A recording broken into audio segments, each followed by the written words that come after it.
Me llamo Charles Louis Grunison y soy un periodista británico al servicio del Morning Post. He viajado a España enviado por mi periódico para informar sobre la guerra civil que asola este país.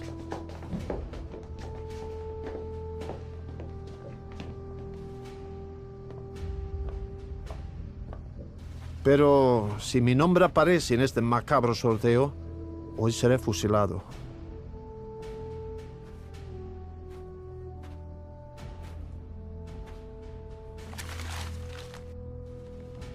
No soy un soldado carlista ni un espía, pero no me creen.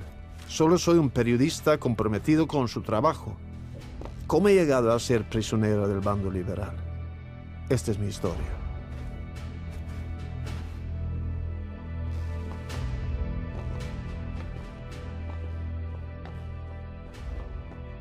La verdad es que nunca he oído hablar de Grunison, pero el nombre despierta mi curiosidad natural de periodista, algo que no he perdido todavía, ¿no? No, de oír alguna vez, pero no he leído nada de... La verdad que no. La verdad que no. La verdad es que no me sonaba de nada y lógicamente he tenido que ir directa a internet.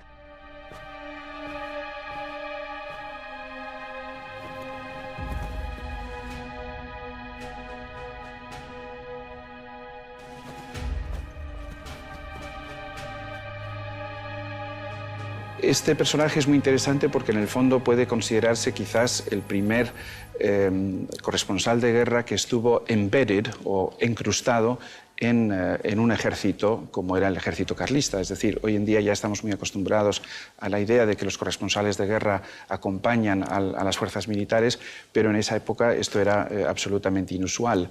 Claro, esto también da lugar a una excesiva quizás camaradería o proximidad entre el periodista y las tropas a las que acompaña, y esto acabó por poner en peligro la vida del corresponsal británico.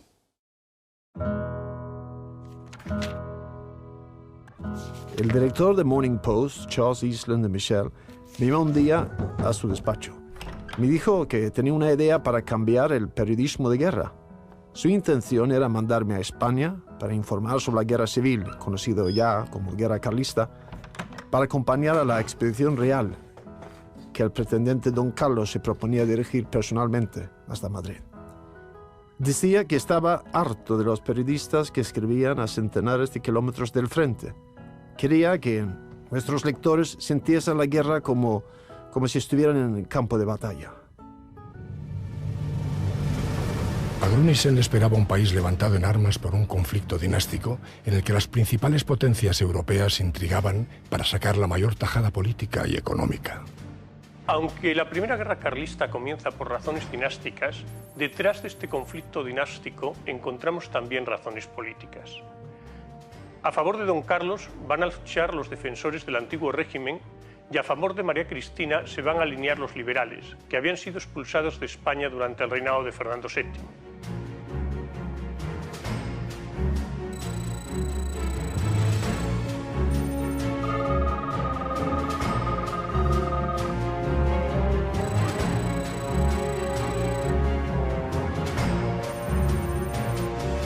En 1713, Felipe V, primer rey Borbón de España, cambia la ley de sucesión a la corona imitando los hábitos franceses de las leyes sálicas. En virtud de este cambio de 1713, cualquier descendiente varón de Felipe V reinaría en España antes que cualquier mujer descendiente de Felipe V.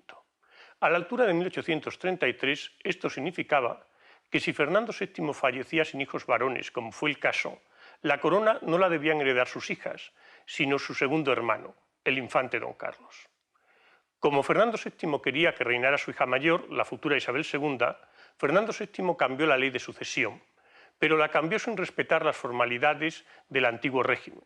Y por lo tanto, tanto Don Carlos como sus seguidores pensaron que el cambio de ley no era válido, y es lo que permitió que en 1833, a la muerte del rey, se iniciara la primera de las guerras civiles que conocemos con el nombre de guerras carlistas. Pocos días antes de la llegada de Grunison a Estella, la expedición real encabezada por el pretendiente Don Carlos y formada por más de 12.000 hombres, había emprendido su marcha hacia el este, hacia Aragón, ocultando así su verdadero objetivo, Madrid. El gobierno no era consciente en aquellos momentos de la verdadera intención de don Carlos y desconocía su verdadero objetivo, que era la toma de Madrid. También ignoraba que la reina regente María Cristina, temerosa de los liberales exaltados que acababan de imponerse merced a un golpe de Estado, deseaba pactar con don Carlos.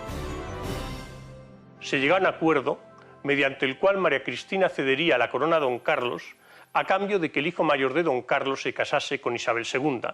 De esta forma la cuestión dinástica quedaba solucionada. El único problema es que para que este acuerdo pudiera salir adelante era necesario que fuerzas carlistas llegasen hasta los alrededores de Madrid a fin de que la reina se pudiera unir a sus filas. Y precisamente para conseguir este objetivo, para poner fin a la guerra, para lograr el triunfo mediante la fusión dinástica, don Carlos salió del territorio controlado en el norte en mayo de 1837 al frente de 12.000 hombres con el propósito de conquistar su capital. Grünitsen llegó a Estella 2 días después de que hubiera partido la expedición real, por lo que ya no pudo unirse a sus tropas que habían penetrado en territorio enemigo. Unirse a ellas en el interior de la península, en su mayor parte dominada por los liberales, no iba a resultar tarea fácil. Pues para entrar en una zona de conflicto que es prácticamente ilegal, en el como no seas que te conduzcan un bando con la intención de hacer ya publicidad de ellos, claro, como todas estas cosas, a medida que te vas acercando vas viendo que hay más espacio y más seguridad, porque cuando lo ves desde lejos te parece una cosa imposible, ¿no? Bueno, depende mucho del conflicto en sí. No es lo mismo entrar en el cerco de Sarajevo, que estaba bastante acotado y las líneas de cerco de los serbios estaban claramente delimitadas, o en un frente, por ejemplo, en Liberia o en Congo, donde es mucho más difícil saber a veces dónde está el enemigo, ¿no? Entonces, cuando hay una línea de frente, una línea de trincheras o de francotiradores, sabes más o menos los lugares francos, negocias evidentemente antes de lanzarte a la tierra de nadie, que es la zona entre unas líneas y otras. Para unirme a la expedición real tuve que penetrar de nuevo en Francia, en el propósito de seguir su marcha por el otro lado de la frontera. Hablaba suficiente francés y español para entenderme con los lugareños.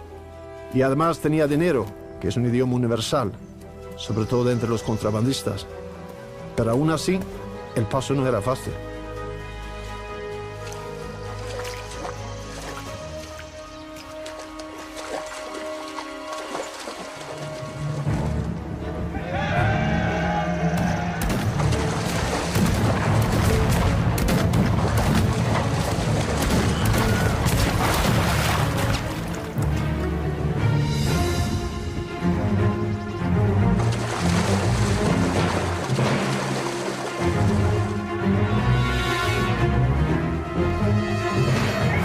Grünitsen no tiene ningún problema para entrar en la España liberal, en la España cristina, en la España isabelina, en cuanto eran países amigos, Inglaterra y la España liberal. El problema lo tiene para conseguir entrar en la zona controlada por los carlistas. Él estaba en Francia y consigue con retraso la autorización de don Carlos para entrar en la zona controlada por los carlistas. Lo hace a través de Irún, pero cuando consigue entrar la expedición real ya ha partido, ya ha marchado, por lo cual tiene que volver a entrar en Francia y desde Francia seguir a través de la frontera francesa hasta que consigue ya entrar por la zona catalana, y ahí se incorporará ya la expedición real a la que acompañará durante un tiempo largo. Al salir del pueblo de Er, comenzaba la ascensión. El sendero es el peor que he atravesado nunca. Tuvimos que coger un camino tortuoso en el que apenas estaba marcado la huella humana. Nuestro líder y guía en esta ocasión es un personaje muy celebrado en esta guerra, Josephine Duc, de Aguada, en Cataluña, quien ha prestado tales servicios a don Carlos que tiene una pensión de 2 pesetas diarias. Aquella mujer me guió gracias a su conocimiento del terreno, eludiendo las patrullas liberales que rondaban los caminos. El peligro de ser detenido durante la travesía era constante. Una prueba de la barbaridad de esta guerra me fue otorgada al entrar en Corberá, Un nuevo poste erigido captó mi atención. En él había clavado una mano humana, ennegrecida por los rayos de sol y todavía manchada con la sangre de la víctima. Luego supimos que se trataba de un posadero que había sido sobornado por los liberales para envenenar a varios oficiales carlistas.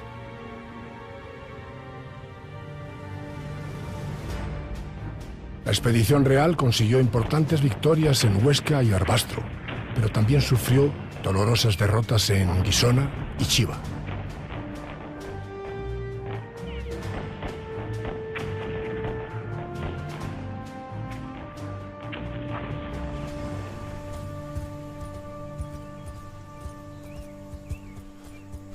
La fecha de este despacho muestra que por fin ha llegado al cuartel real, después de una persecución continua de la expedición que comenzó el pasado 17 de mayo.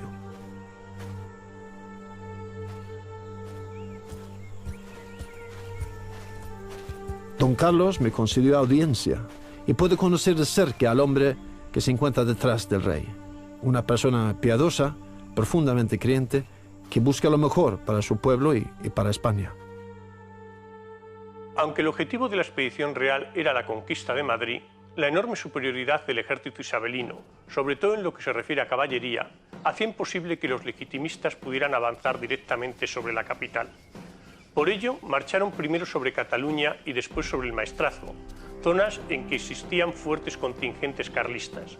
El resultado era que era imposible planificar las marchas, que las raciones muchas veces impedían sin el tiempo necesario, que las tropas en muchas ocasiones estaban mal suministradas y que todo era posiblemente más duro de lo que hubiera sido en cualquier otra expedición.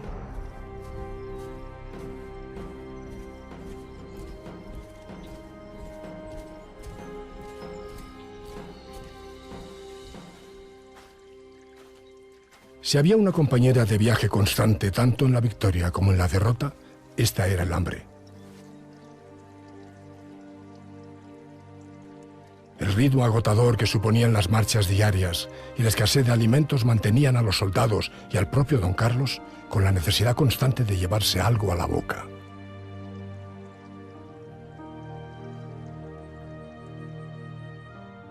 Yo he comido de todo menos gaviota. La gaviota es la única cosa que realmente es incomestible. Lo demás todo con arroz. O sea, cuando tú vas en estas situaciones, y no estoy hablando de guerra, sino de selvas, de expediciones, de viajes de cualquier tipo, hay dos cosas que son imprescindibles: el arroz y la sal. El arroz te salva de cualquier problema. Al arroz tú le puedes echar mono, loro no, gaviota tampoco, pero le puedes echar mono, serpiente, iguana, la piraña.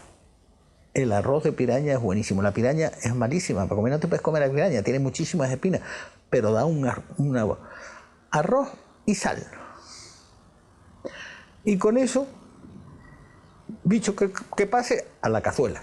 Yo creo que cuando nos vemos como enviados especiales, muchas veces, quizá por parte de la aureola cinematográfica, les dotamos de una cierta, de una especie de sombra o de aureola mágica, ¿no? Pero olvidamos que la gente que está cubriendo los conflictos tiene una situación privilegiada porque a fin de cuentas puedes entrar y salir. Tienes un pasaporte, tienes un billete de vuelta y entonces compartir a veces durante unos días las penurias de la población sometida a un cerco y a penurias económicas y alimentarias, pues bueno, es algo bastante llevadero, ¿no?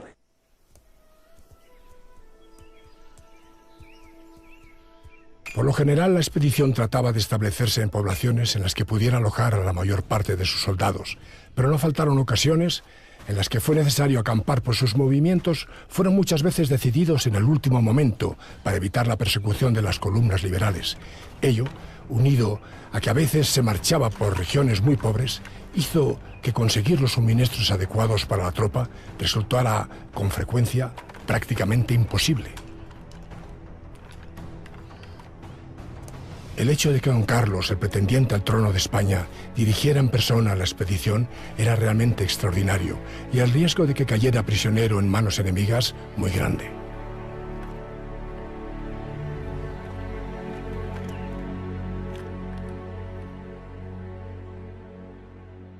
Desde su entrada en Cataluña, la expedición real había ido de fracaso en fracaso.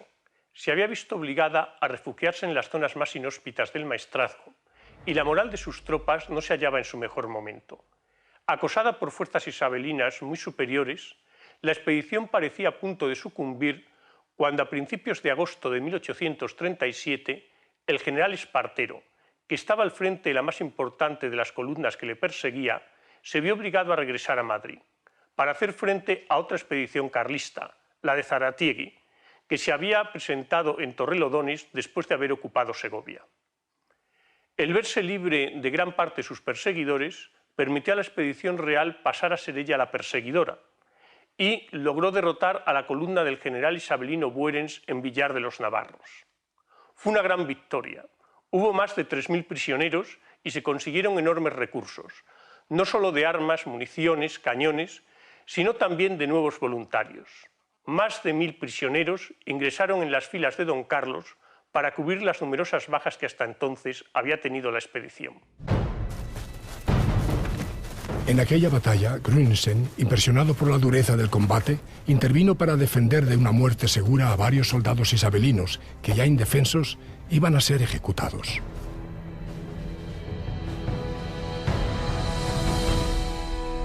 Para solemnizar aquella victoria de Villar de los Navarros, quiso don Carlos reconocer los méritos de quienes se destacaron en aquella batalla. En un emotivo acto distinguió a los oficiales más valorosos y también reservó una condecoración para mí. Me dijo: usted merece la cruz por su humanidad, tanto con mis soldados por su bravura. Como testigo ocular de esta espléndida contienda, me permito narrar desapasionadamente los hechos. Aunque mis sentimientos están a favor de la causa de don Carlos, escribiré haciendo justicia a todas las partes implicadas en esta contienda.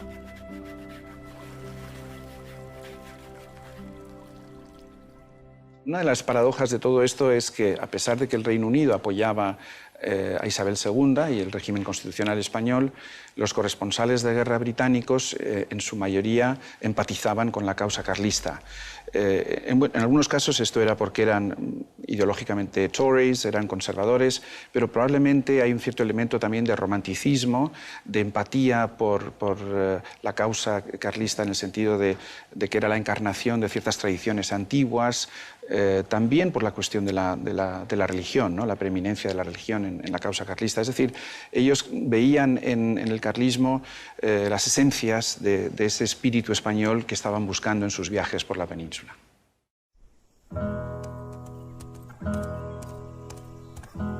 Grünsen confiaba su trabajo a la suerte de los soldados del correo carlista con gran incertidumbre. Sus crónicas tardaban alrededor de un mes en llegar a Londres y publicarse en el Morning Post. Llegaban pues bastante más tarde que las proporcionadas por los periodistas extranjeros que residían en Madrid, que podían remitirlas por medios mucho más rápidos y seguros, pero a cambio de ello, sus relatos eran los únicos narrados por un periodista que había sido testigo de los hechos.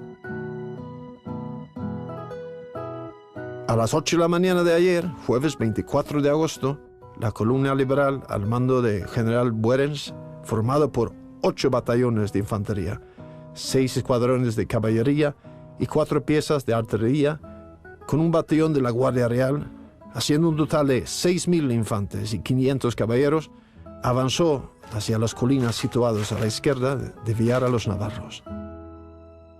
El saber si tu crónica ha llegado durante muchísimos años, hasta hace nada, es decir, cuando se ha empezado a enviar por internet, era permanente. O sea, tú rodabas, trabajabas horas y horas y horas, montabas tu crónica, tenías que ir a un lugar para enviarla, eso ya cuando teníamos vídeo y satélite, ¿no? Pero sin embargo nunca sabías si realmente iba a llegar, porque a veces fallaba el satélite, muy frecuentemente, a veces pues la calidad era mala, entonces esa angustia de que tú estás realizando un trabajo, pero que a lo mejor no sirve para nada porque no consigues que llegue, me ha pasado muchas veces. Y el problema es que llegara, no como en este caso un siglo atrás, más de un siglo. Tú imagínate, si mi primera guerra debió ser en el 64, sí, 64,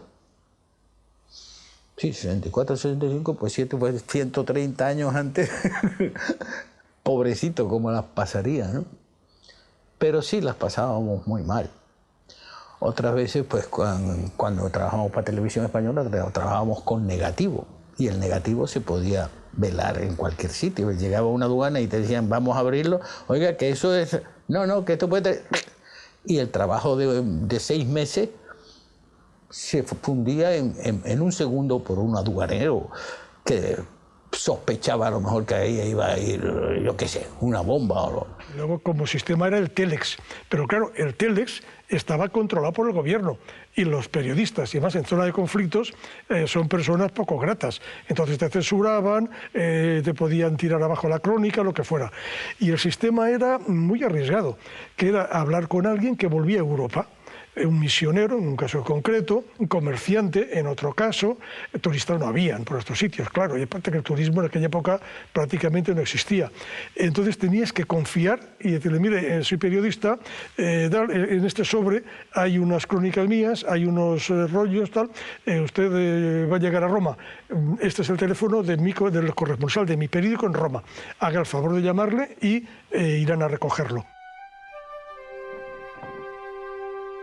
Aprovechaba cualquier oportunidad para entrevistar a los militares isabelinos que habían caído prisioneros para conocer su punto de vista sobre la contienda, aunque no todos se mostraban dispuestos a colaborar.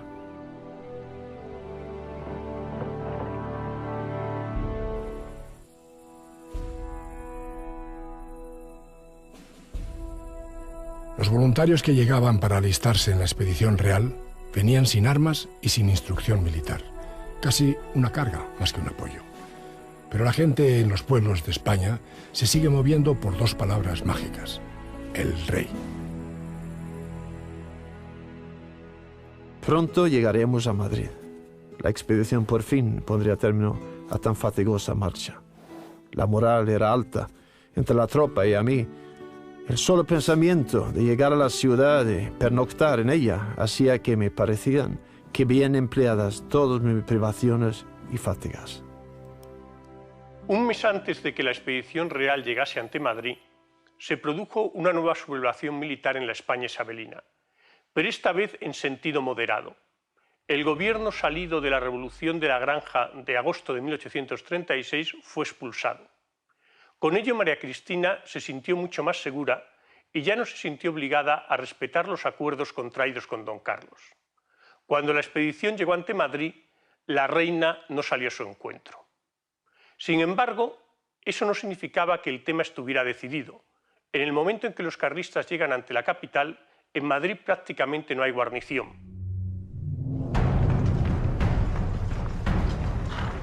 4 largos años han pasado desde que don Carlos tuvo que abandonar Palacio. 4 largos años de privaciones y sufrimientos hasta regresar con un ejército a Madrid para reclamar el trono. Pudo ver de primera mano la emoción de un rey ante su capital. Don Carlos, con lágrimas en los ojos, solo acertó a decir: ahí está Madrid. Acompañé al infante don Sebastián y a los generales Moreno y Cabrera hasta la misma puerta de Atocha. El infante, al contemplar con su cartalejo a la reina María Cristina, que pasaba revista a sus tropas, exclamó: ¡diantres, cómo ha engordado mi prima!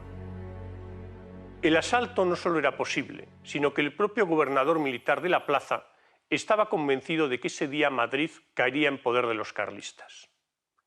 El general Cabrera era partidario de iniciar el asalto sobre la población, pero el general González Moreno, sin duda el más experimentado, el jefe de Estado Mayor, consideraba que antes de entrar en Madrid había que derrotar a las tropas de Espartero, que marchaban día y medio detrás de la expedición. Aquella noche del 12 de septiembre de 1837, en la tienda donde se reunía el Estado Mayor carlista, se produjo una reunión muy tensa. Se discutió el futuro de una campaña, el futuro de un reino y el futuro de un rey. Finalmente, don Carlos concluyó: hay que esperar. La reina vendrá. Me dio su palabra. Don Carlos tenía que tomar una decisión y hacerlo rápido.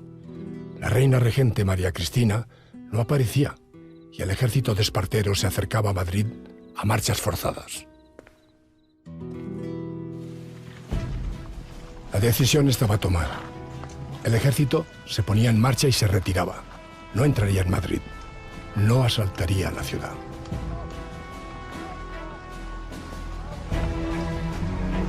Pensé que debía tratarse de una maniobra militar para sorprender a la guarnición de Madrid durante la madrugada.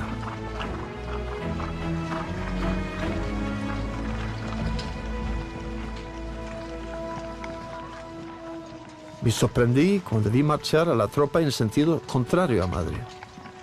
Acudí a la casa de don Carlos, que ya no se encontraba en ella. Don Sebastián me explicó que el Consejo de Guerra, reunido durante la noche, había decidido que no era prudente entrar en Madrid. Mi réplica no pudo ser sino en los siguientes términos. La partida, Alteza, la partida ha terminado. Todo se ha perdido. Cuando un monarca marcha sobre su capital y se retira sin presentar batalla, su causa ha perdido toda esperanza. Entrar en Madrid podía significar el triunfo de don Carlos, pero si Madrid se convertía en una ratonera, si en Madrid don Carlos era sitiado por las tropas isabelinas, si en Madrid don Carlos caía prisionero, Madrid significaría el final del carlismo. La expedición real decidió entonces, de manera prudente, iniciar una retirada estratégica con el propósito de derrotar a Espartero antes de volver sobre la capital. Militarmente era algo acertado, pero sin embargo era muy difícil de explicar a voluntarios que habían estado durante más de 100 días atravesando España en medio de los mayores peligros para llegar a la toma de Madrid, que se retiraran sin tan siquiera intentar el asalto.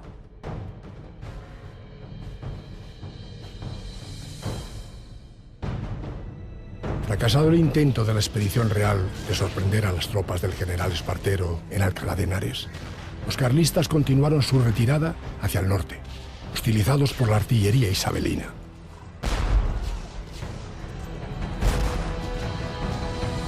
Al cruzar el puente de Aranzueque, ya en la provincia de Guadalajara, nos bombardeó la artillería enemiga.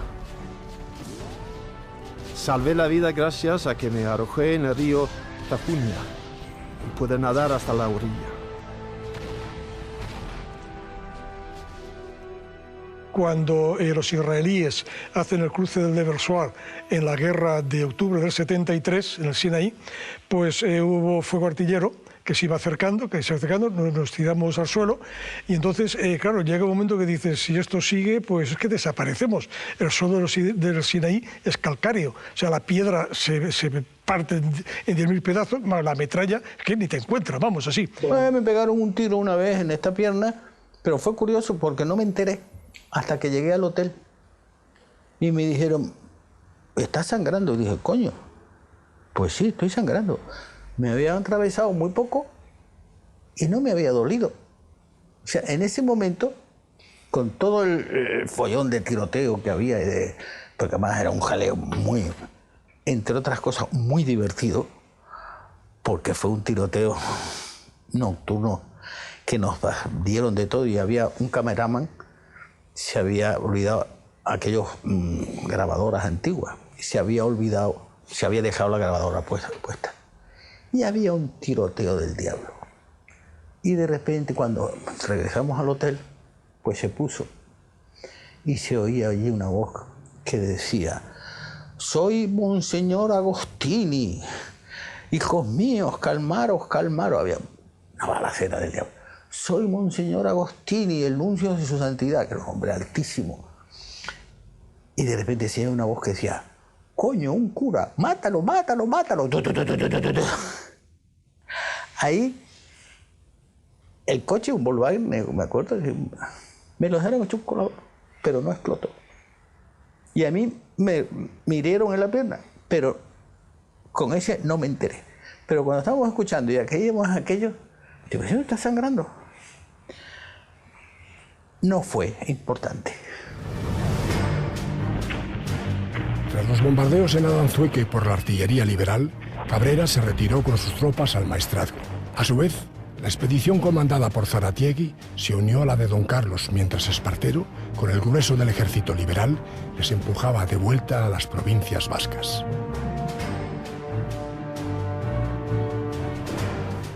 Los carlistas, con las nuevas fuerzas de Zaratiegui, plantaron cara en retuerta al ejército liberal de Espartero en un último intento por mantener la guerra al sur del Ebro.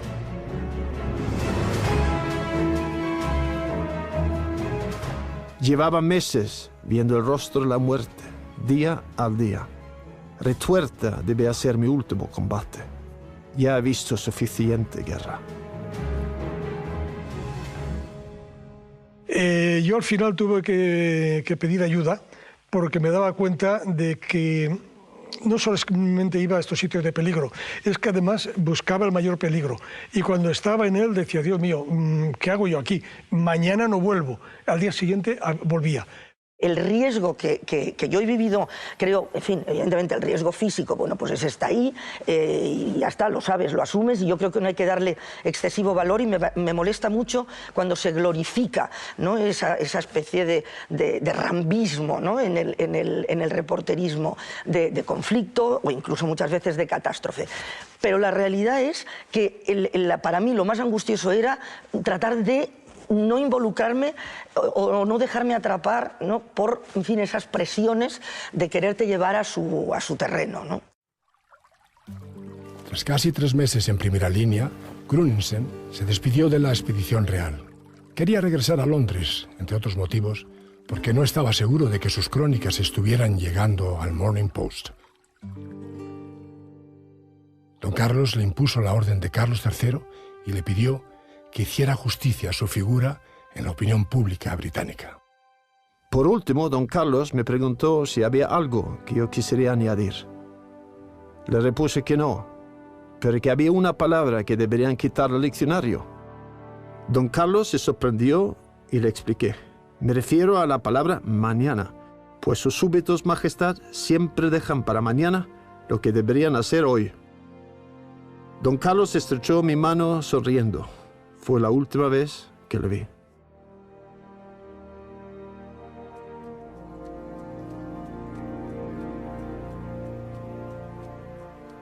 Ahora, habiendo visto los eventos de la expedición muy de cerca, no niego que la presencia del rey en ocasiones haya perjudicado las operaciones militares, pues toda la fuerza del enemigo se concentraba ahí donde él estuviera. Pero lo mismo habría ocurrido en Navarra, ya que don Carlos es el premio gordo para los liberales. El 12 de octubre, desde Huerta del Rey, Gruensen envía la que va a ser la última de sus crónicas sobre la Primera Guerra Carlista. Envía esa crónica y 10 crónicas anteriores, porque hay que tener muy en cuenta las dificultades para conseguir correos que consiguiesen transmitir esta crónica desde España hasta el extranjero. Gruensen, visto que ya no va a poder cumplir su objetivo, que era cubrir la entrada de los carlistas en Madrid, ese era el encargo que le había hecho el director de The Morning Post, decide ya volver a Francia y hacerlo atravesando pues esa España en guerra civil. Tiene que adentrarse en la España isabelina, donde va a tener un montón de dificultades hasta llegar a su objetivo final, que es conseguir cruzar la frontera de Francia y de ahí volver a Inglaterra. Hacernos pasar por contrabandistas por esas tierras controladas por los liberales no era seguro, pero era nuestra única opción de llegar a Francia. Pronto nos vimos sorprendidos por una de las numerosas patrullas de soldados que vigilaban la zona, que al vernos no dudó en darnos el alto y apresarnos. Al ser consciente de la situación, me identifiqué. Soy Charles Gruensen, periodista británico, y quiero ver al general Espartero. Afortunadamente, el coronel Antonio Miguel ya mandaba la patrulla. Decidió llevarnos prisioneros a la villa de Zaragoza, en lugar de fusilarnos ahí mismo. En la casa del alcalde me ofrecieron un plato caliente. Estaba hambriento, pero no podía probar bocado. El hecho de ser extranjero creaba nerviosismo entre los soldados, aunque este hecho también me mantenía con vida, al menos por el momento.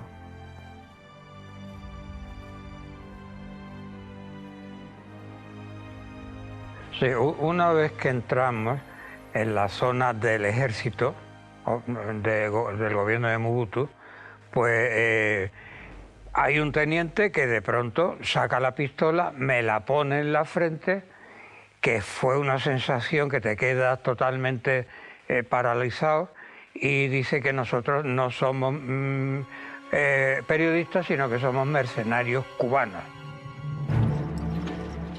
El coronel finalmente accedió a llevar a Gruneisen a Logroño, donde sería el gobernador quien decidiera su destino. Durante la marcha a Logroño, los insultos y las vejaciones hacia mí eran constantes por parte del coronel Antonio Miguel.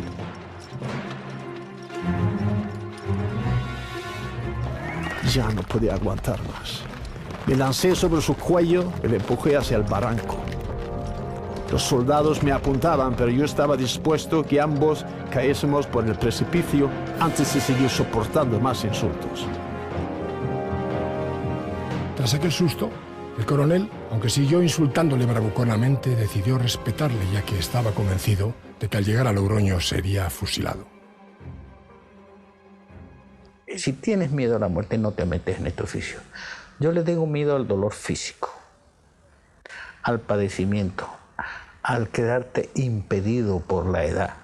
He tenido miedo muchas veces y pienso que es estupendo tener miedo, siempre que el miedo no sea paralizante, es decir, que te permita reaccionar y ver cómo sales de ahí, ¿no? Porque el no tener miedo es peligrosísimo, se pueden cometer muchísimas tonterías si uno no tiene miedo, y uno puede cometer tonterías para ponerse en peligro a sí mismo, pero es que muchísimas veces, y sobre todo en televisión, no te pones solo tú en peligro, pones en peligro a otras personas.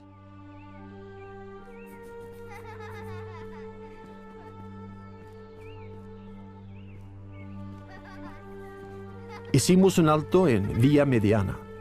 Yo temía ser fusilado en Logroño y escribí una carta al embajador, pero como preso carlista, los isabelinos no me dejaban enviarla, así que le pedí a la posadera que la entregara al correo. Aunque el riesgo que ella corría por colaborar conmigo era también inmenso.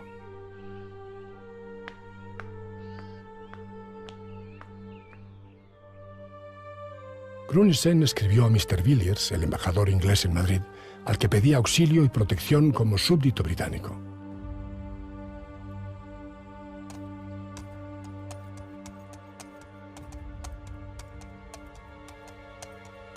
Aquella mujer cumplió con mi súplica y entregó la carta.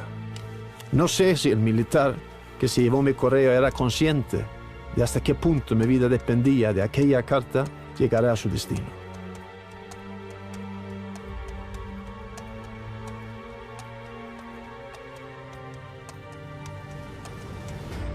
Lo que ocurre es que el director del Morning Post, el periódico para el cual él trabajaba, lógicamente alarmado por lo que había ocurrido, se puso en contacto con el gobierno británico, con Lord Palmerston, el presidente del gobierno, que a su vez acudió inmediatamente a George Villiers, que era su embajador ante la corte española, embajador del Reino Unido en España.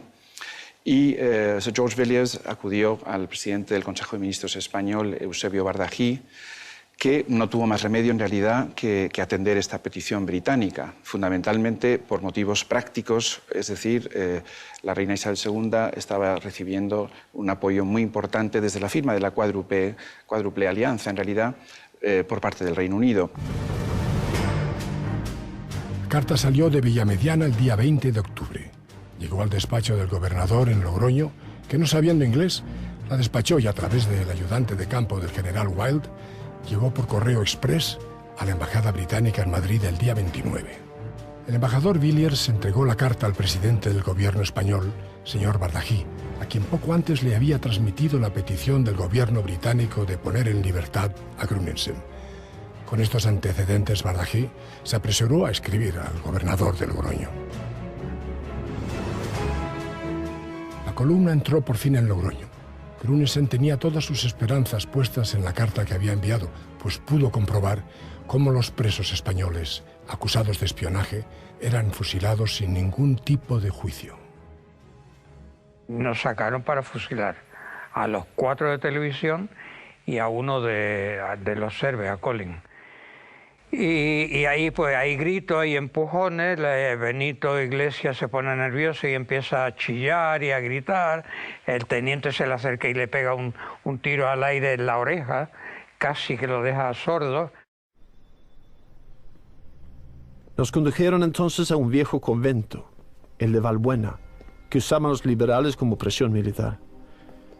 La llegada a Logroño no presagiaba nada bueno.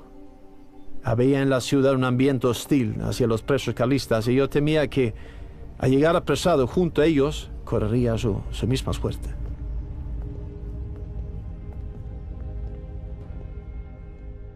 Nos meten en una prisión donde estamos 15 días y yo particularmente lo que estaba es nerviosísimo por conseguir un contacto para que supieran que estamos allí.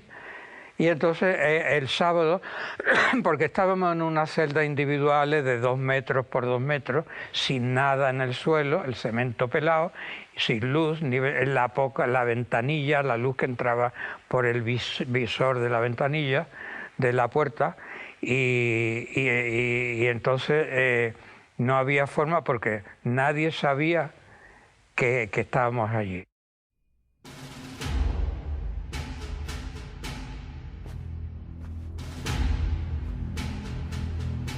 Al principio me negaban la comida. Habría muerto de hambre si no hubiese sido por un soldado carlista que compartió conmigo sus alimentos los 3 días que tardó en llegar a las órdenes que disponía se me incluyese en el reparto de raciones.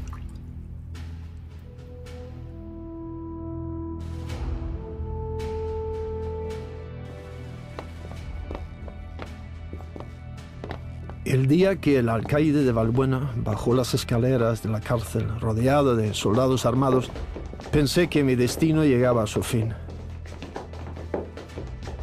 Nada bueno podría llegar con aquel hombre hosco, nada más que la venganza y la muerte. Varios prisioneros habían sido ejecutados por Cabrera y los liberales decidieron tomar las oportunas represalias. Ante mí comenzó a desarrollarse un macabro sorteo, una cruel ceremonia en lo que cada preso depositaba en el gorro de un soldado un papel con su nombre. Si era el mío el que elegían, aquellos manos crueles sería el fin. Pronto se escucharon los nombres de los desgraciados que iban a morir aquel día. Vi salir con aprensión a aquellos jóvenes soldados carlistas camino del pelotón de fusilamiento.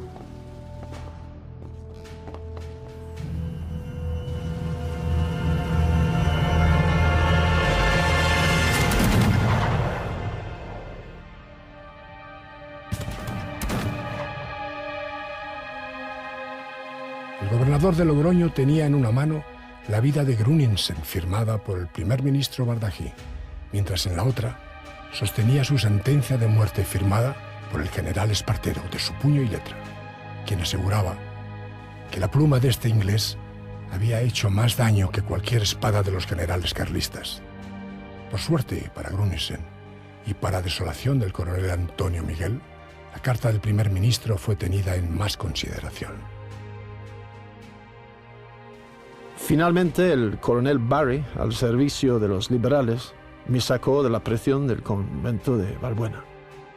Aquellos 17 días fueron los peores de mi vida. Viene el cónsul inglés, porque todo aquello era una cosa de sueño, de pesadilla, ¿no? Yo veo de pronto por esa ventanilla, que no era más pequeña que una mano, veo una mano de hierro que está allí en la ventanilla, me asomo y era el cónsul que tenía un brazo ortopédico. Y me pregunta por Colin, para no perder tiempo, Colin, mi celda, mi vecino es Colin. Y habla con Colin y ya se informa de la situación, llama al embajador, se lo comunica, inglés, y viene el embajador a hablar al Kinshasa con Mobutu, con el presidente Mobutu. Yo agradezco mucho que estuviera Colin porque los ingleses cuidan mucho a su gente y enseguida se mueven y enseguida sale en la prensa y si no está el inglés ese, nos salimos de allí. Gruninsen, por fin libre, puso rumbo a Santander. Fue liberado con la condición de no pisar España mientras durase la guerra. No tenía intención alguna de volver, así que esa fue una promesa que no me costó mucho hacer.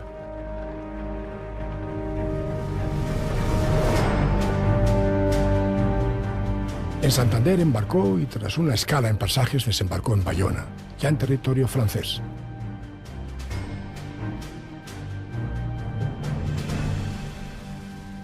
La naturaleza de la palabra que le di a Espartero en Logroño me imposibilitaba escribir al Morning Post hasta que haber abandonado España y estar lejos de sus fronteras.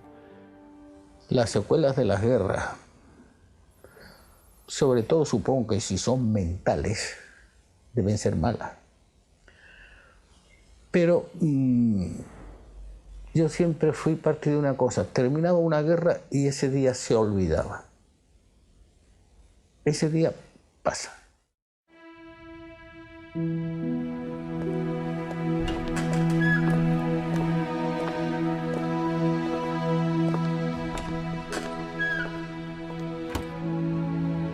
Durante años sufrí dolorosos tics debido a los peligros y penurias que pasé en España, que tiene todo menos un hombre del Estado. El hombre del Estado que ponga en valor los innamorables dones naturales que abundan en el país. Hasta que este hombre surja, será el reino de la ley marcial y del absolutismo.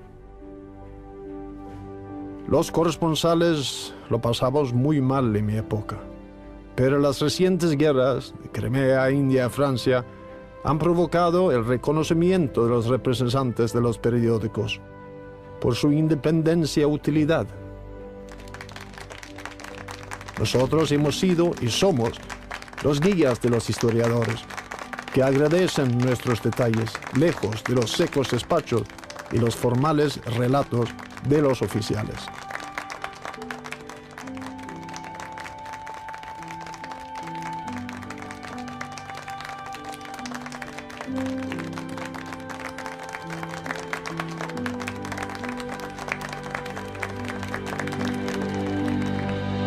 Estamos ya dentro de territorio sirio. Por aquí hace pocos días entró una patrulla y 2 divisiones sirias con 800 tanques que fueron detenidos por los israelitas. Ahora en este momento están haciendo un gran esfuerzo las tropas israelitas para entrar hacia Damasco, pero varias divisiones sirias intentan cerrarles el paso y hacerles una emboscada para dejarlos dentro.